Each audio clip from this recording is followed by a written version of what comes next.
Hey, what's up mga kaballers? Maligayang pagbabalik sa aking channel. Halina't pag-usapan natin ang balita patungkol sa magsasama na nga daw mga kaballers ang pamilyang James sa Lakers. At ang balitang Warriors may re-rest back na tutulong kay Buddy Hield at Kuminga kilalanin. Tara't pag-usapan natin yan dito sa Basketball Hot Shots.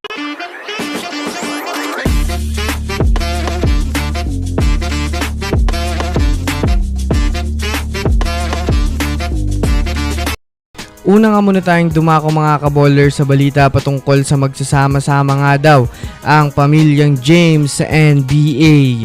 Well, sa ngayon nga po mga kaballers ay mainit na nga po ang usap-usapan sa Lakers na mukhang balak nga daw ni LeBron James isunod na sa NBA ang kanyang pangalawang anak na si Bryce James. Sa katunayan nga po mga kaballers, senior na rin naman nga po si Bryce James at marami ding mga college offers ang willing na palaruin siya kagaya na lamang ng Ohio State, USC.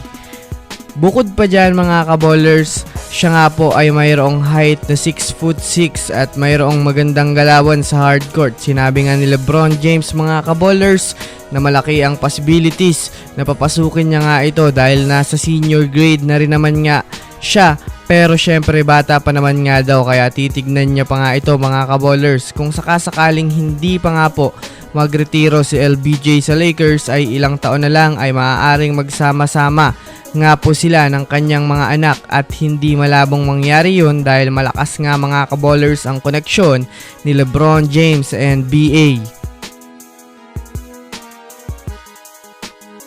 Samantala, dumako naman tayo mga kaballers sa balita patungkol sa kupunan ng Golden State Warriors. Well, dahil nga po mga kaballers sa magkakaroon ng Warriors ng magiging laro bukas kontra sa kupunan ng Houston Rockets ay marami na naman nga pong fans ang excited.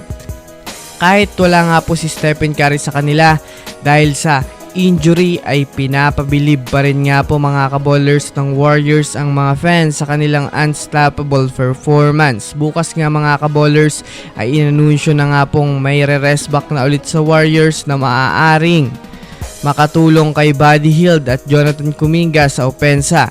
Yes mga kaballers, ibinalita na ng Warriors insider na si Anthony Slater na makakabalik na nga po sa laro si Andrew Wiggins. Dahil nga dyan madadagdagan na naman nga po mga kaballers ang Warriors ng puwersa dahil kilala naman nga natin si Wiggins ngayon na bumabalik na ang kumpiyansa sa kanyang sarili, mapadepensa man o opensa. Kaya kung susumadayan niyo natin mga kaballers, malaking bagay na naman ang pagbabalik nito sa kupunan ng Golden State Warriors. So yun lamang mga kaballers, yan lang naman ang pag-uusapan natin ngayon. Pindutin ang subscribe and hit nyo na rin ang notification bell para sa mga susunod na update sa mundo ng basketball. Again, this is Basketball Hot Shots. Thanks for watching.